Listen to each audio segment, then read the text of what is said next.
Hello everyone! Dydd Sant Dwynwen hapus. Happy St Dwynwen's Day. I'm Heather. I'm back for a really quick, or what I hope will be really quick, book haul to do with St Dwynwen's Day, which is the Welsh version of St Valentine's Day. St Dwynwen is like the Welsh version of St Valentine's. It's like the saint of love, if you will.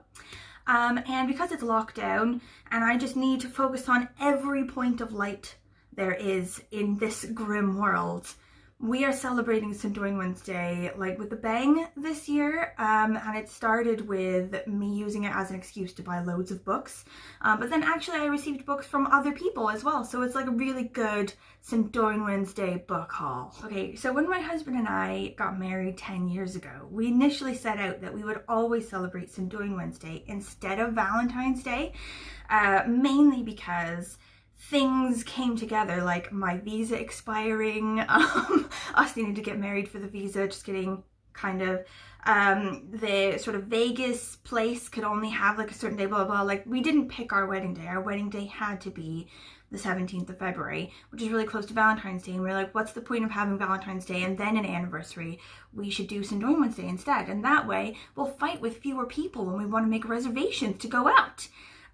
So St Dwynwen, I think the story just generally is, it's this sort of 5th century Welsh woman.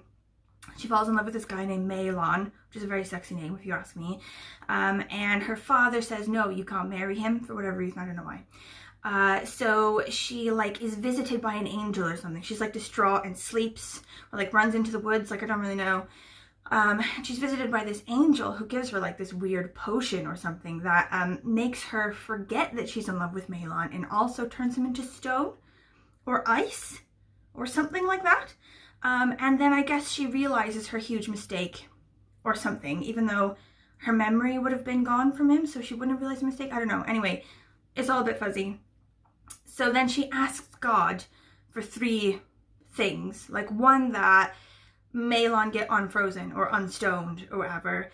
2, that all people on earth get to have the loves that they want or get to experience the love that they want or like be with the people they love or something like that. And 3, that she never marry and become a nun. And I guess God granted her these things and she was a nun until she died. And she's got like the ruins of the church that she started, like her own church is on Anglesey. It's like an island up north in Wales, and James and I have been there and it's really peaceful and delightful.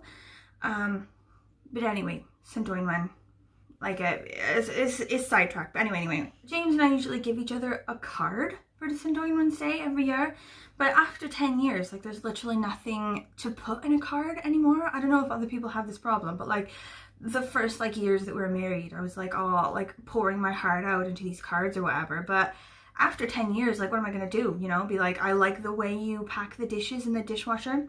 So I've instead gone for like a creative angle, which is what I generally do nowadays. I have made the Dydd Sant Dwynwen coupon book. Okay? Like, stay with me here. I know it seems cheesy. I am 33 years old and I like to color. Okay, but here we go. Dydd Sant Dwynwen coupon book, right? And it's full of coupons. So first coupon is that I promise to watch one man movie. Okay, we're always fighting over the television and who gets to watch what or whatever, and with this coupon I solemnly swear I will sit through one man movie of his choice. It's probably going to be Rambo again, but I do everything I can for love. Okay, next coupon is I will pay for one takeaway of your choice. So we always have the problem where we don't like the same kinds of takeout food.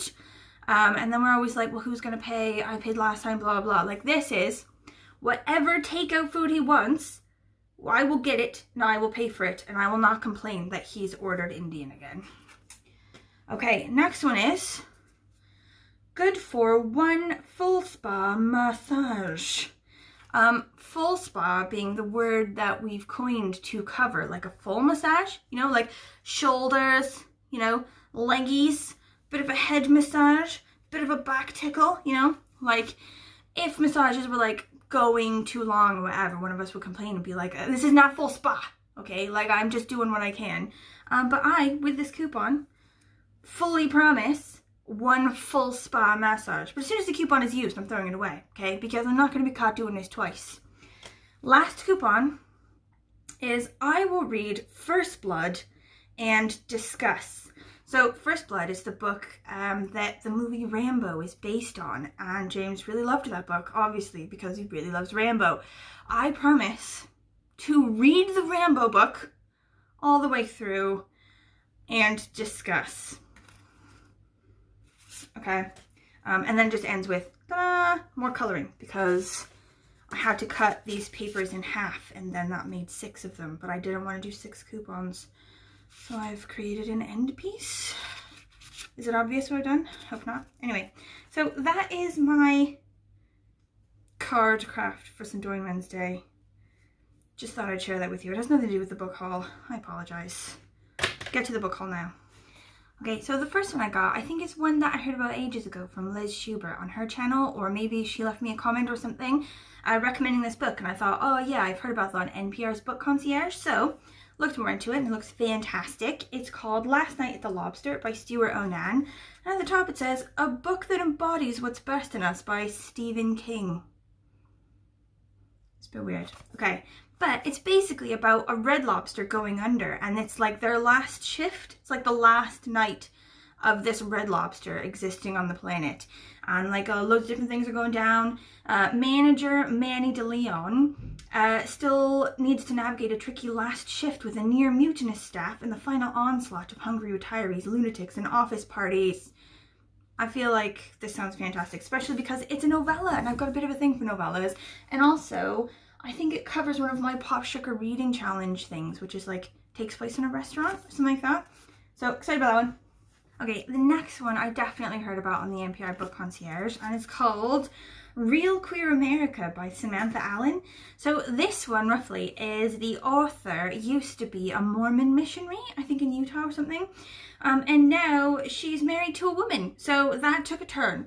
But she's still in love with sort of where she came from, like the flyover states, or like the red states, the sort of more conservative states in the middle, if you will. If you're not from America, like there's like a red sort of conservative middle bit, and then roughly like a more liberal sort of blue coastal bit.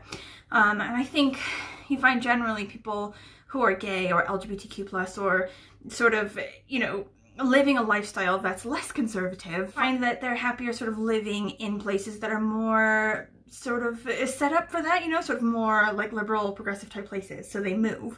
But she's sort of gone through a road trip looking for people that have sort of stuck it out, that love where they come from, that love living in these flyover states.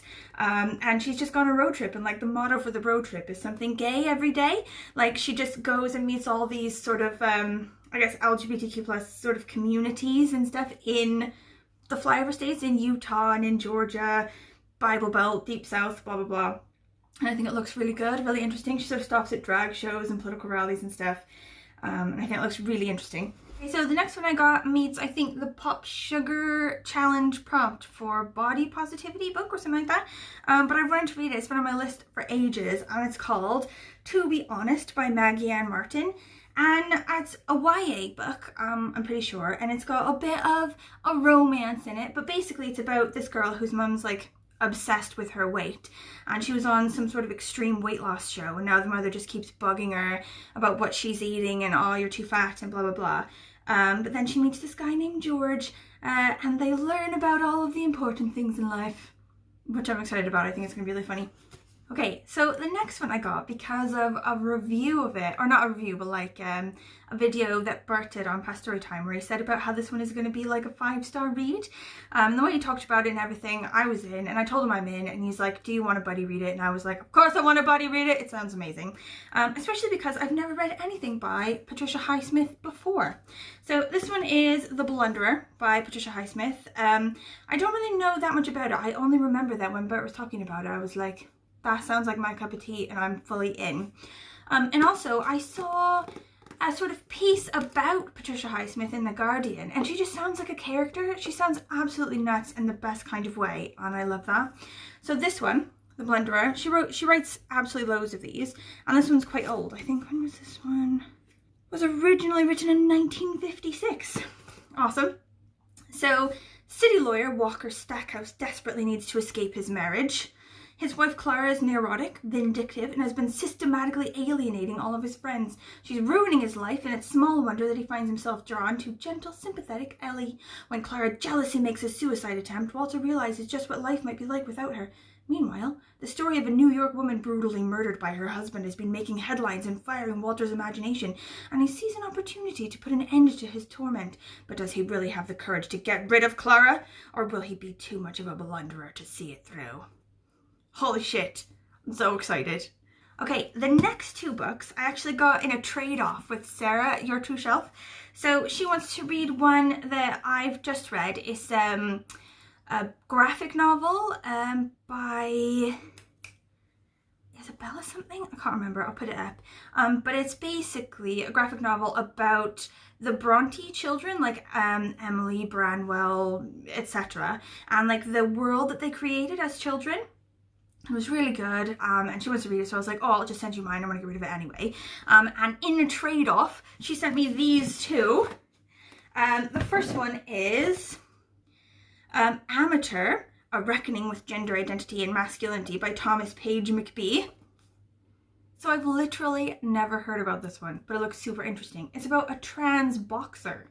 So he's boxing, or he's like learning to box in this sort of charity match. It says, a graceful and uncompromising exploration of living, fighting, and healing. In Amateur, we gain insight into the stereotypes and shifting realities of masculinity today through the eyes of new men. I'm excited. Okay, and the next one is The Year of Reading Dangerously by Andy Miller. How 50 Great Books Saved My Life. So this one's about basically a guy who works really hard, has a family, has no time at all for reading, which I can understand. And he basically decides that he's had enough of that and he's definitely going to read loads more. And apparently he reads, I guess, 50 books in a year. And this is sort of about his odyssey through all those books and how they sort of changed his life or shaped his life. And I'm pretty excited about it. It has the Da Vinci Code. Holy shit, which I loved so much. Douglas Adams, love. Moby Dick, haven't read, probably won't read, but I'm interested to hear how he liked it. Pretty excited about this one, especially because obviously we are reader type people. Also, there's a lot of things like this, a couple of gems going on, which I'm excited about. Okay, so the last 3 are graphic novels. I sort of promised myself that after my huge January graphic novel odyssey, I was going to stay away from these for a while, even though I love them. Like, I don't want to burn out, but I do still love to read them with my kid. So I got these 3, which look absolutely amazing and which I think I'll read with her, which she'll like as well. So the first one is Sanity and Tallulah, Best Friends, Mad Science. So this one is about 2 friends who live in space. They solve mysteries and have adventures and such, and this particular one, one of the girls' science projects has escaped. It looks like an extremely illegal but impossibly cute 3-headed kitten. It has escaped and they have to find it. I'm pretty sure